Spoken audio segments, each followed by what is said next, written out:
They say Christopher Hitchens, who was Jewish, said, and he was a self-proclaimed, he wouldn't call himself absolute atheist, but 99% atheist, agnostic. You know, you always leave a little room because you can't disprove God's existence either. So they asked him, what happens when you come up? He died from cancer prematurely 2 years ago. When was it? And they asked him, what happens when you come up and you find out there was a God? So he said he's going to ask God, why did you conceal yourself so well? I found that to be an interesting answer. That's the story. Yes, God concealed himself. So the fact that we have questions is legitimate, and the fact that we have to struggle is legitimate. The question is, will you allow that doubt to paralyze you or not? So you have a series of proofs, as I mentioned, from the different holy books. Nothing can create itself. The design of the universe testifies to a creator, to a designer. You know, there's no painting in the world that does not testify to an artist. A book testifies to its author. A piece of music testifies to its composer. So why would one not say that a world that is far more beautiful than any painting, more eloquent than any music, more powerful than any book, does not have a creator? Everywhere else we don't have it. We say it would be ridiculous to deny that.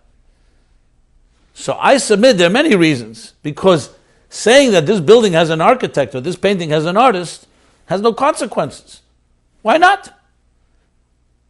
Whereas saying that there's a God that created me and you and the rest of the world has consequences, because maybe then I'm accountable. And if I'm accountable, I'm responsible. And frankly, who wants to be accountable and responsible?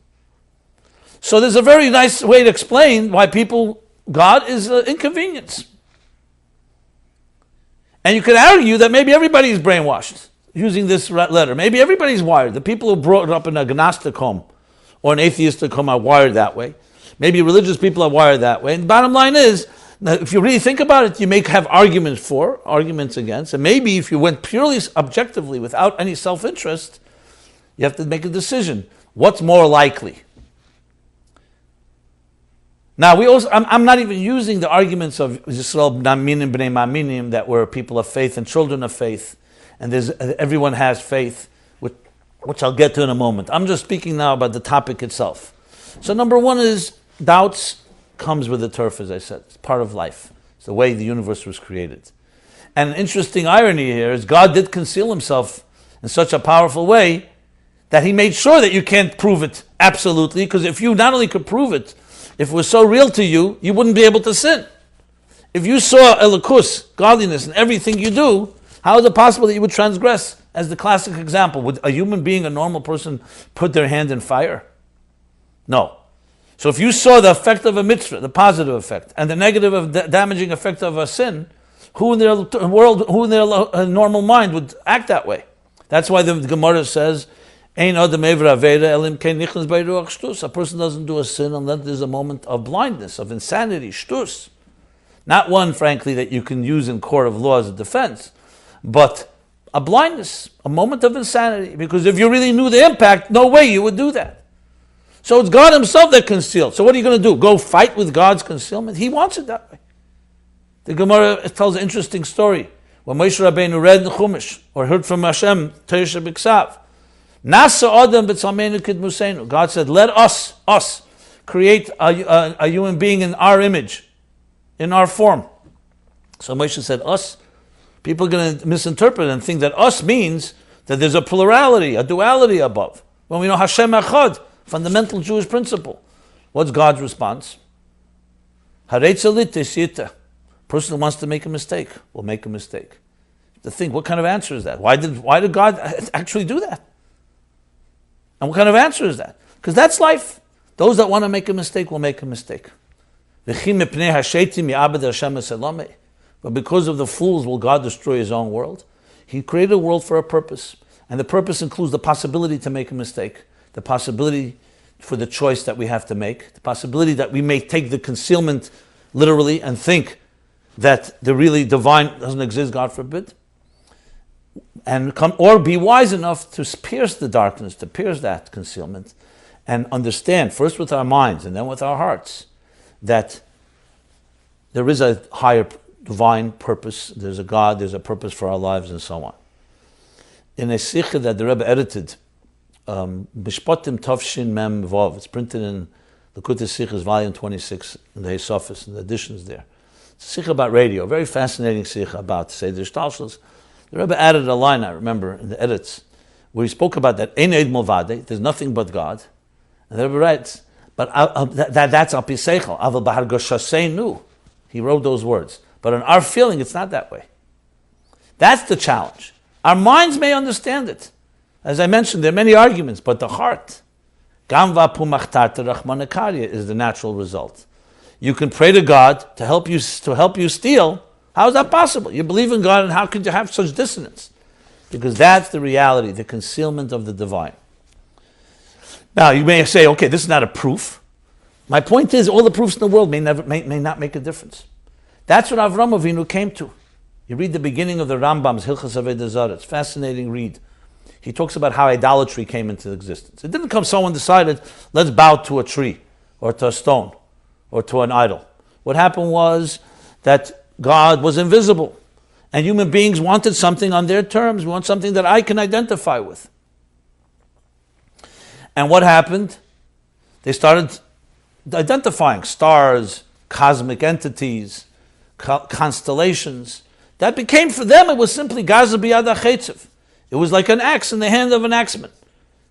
This was a way for we to can identify to God through the majesty of His world.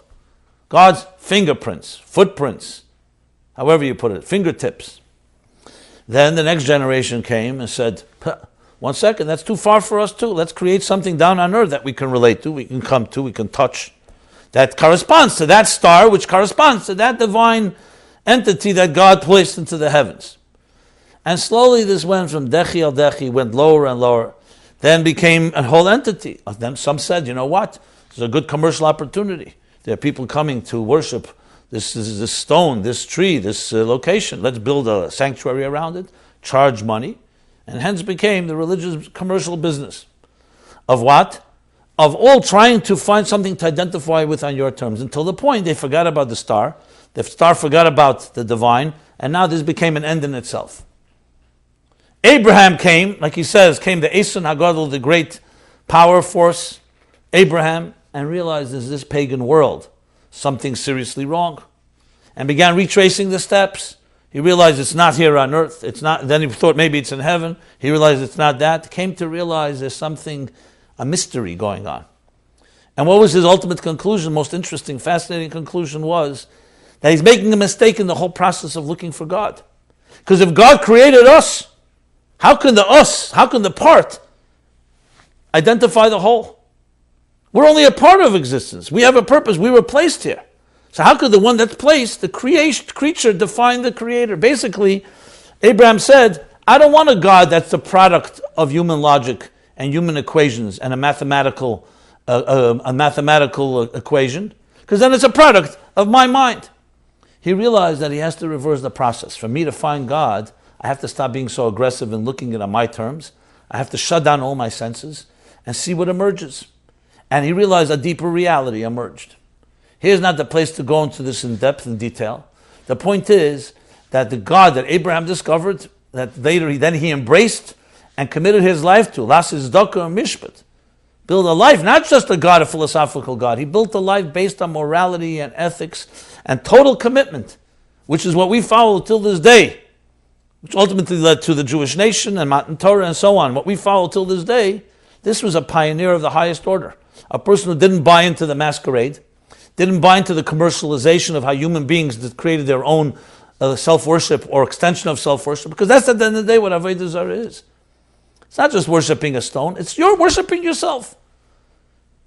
You want a God on your terms, not a God on God's terms. Instead of us understanding we were created in the divine image, we create a God in our image. That's the great sin, because you have to ask yourself, what's the big thing someone worships Avodah Zarah? Why is it such a cardinal sin equated with murder and incest? What does God care? People want to be foolish, they want to bow down to a tree, to a stone, to an object? The answer is because it undermines and is antithetical to the whole basis of real faith of God, which is, it's not about you. It's about getting beyond you. It's about something higher than yourself and submitting to it. So you want a God on your terms with your logic? The bottom line is that though there are proofs and there are arguments for God's existence and for the Torah's veracity and its value and how it's passed on, and many, many proofs that the Rebbe brings about, all the witnesses, the Rambam's classic proof and the Kuzri's classic proof of historical proof of how do you know George Washington exists? You weren't there because there were enough people who were witnesses and documented it. The Torah had millions of witnesses as opposed to other faiths that based on one or two people. All these proofs, the reason I'm not elaborating is because you can, for every proof you can have an argument against it if you want to really push it. At the end of the day, you have to make a choice. That's what it comes down to. Adults have to make a choice. Weigh it all. Acknowledge your subjective interests.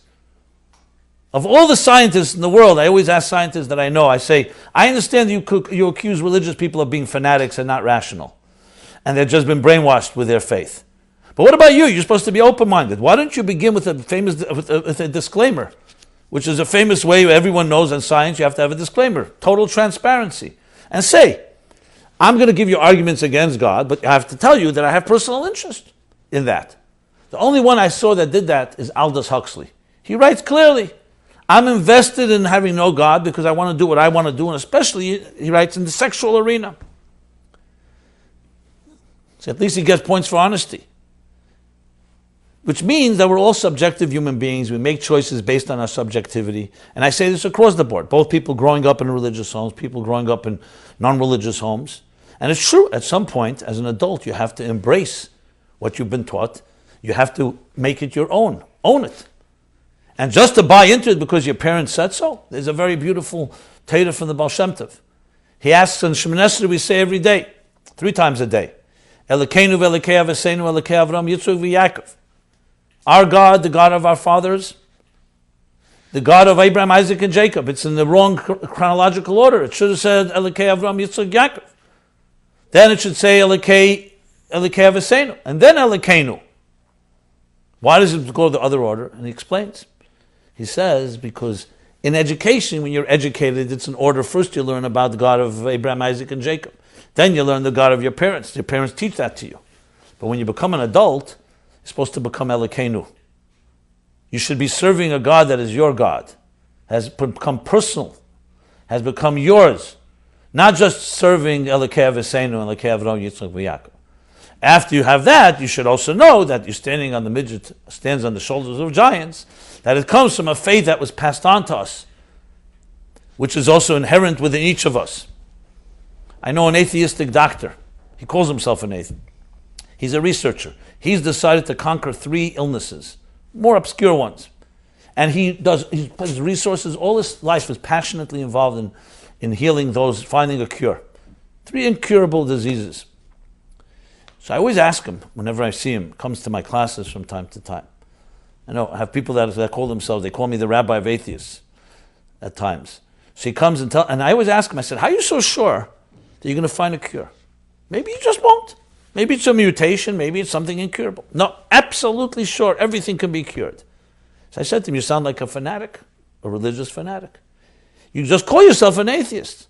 You believe, you don't call it God, you call it nature. You call it healing, you call it science, whatever. Where do you have that absolute conviction? So that's a whole other discussion that Levi Yitzchak Berditchever said to a self-proclaimed atheist. The God you don't believe in, I also don't believe in. If we want to have a real discussion about God, we have to put on the table all our definitions of God, all our definitions of Torah, dispel myths and stereotypes, because let's be honest, a lot of it has been passed on to us, not necessarily exactly purely how the Torah puts it. And maybe once we define what it really is, we may not have a disagreement. If most of us who have a nursery school image of God and think that God is like a guy that sits on a throne in heaven with a long white beard waiting to strike us with lightning when we misbehave, I probably would call myself an atheist too.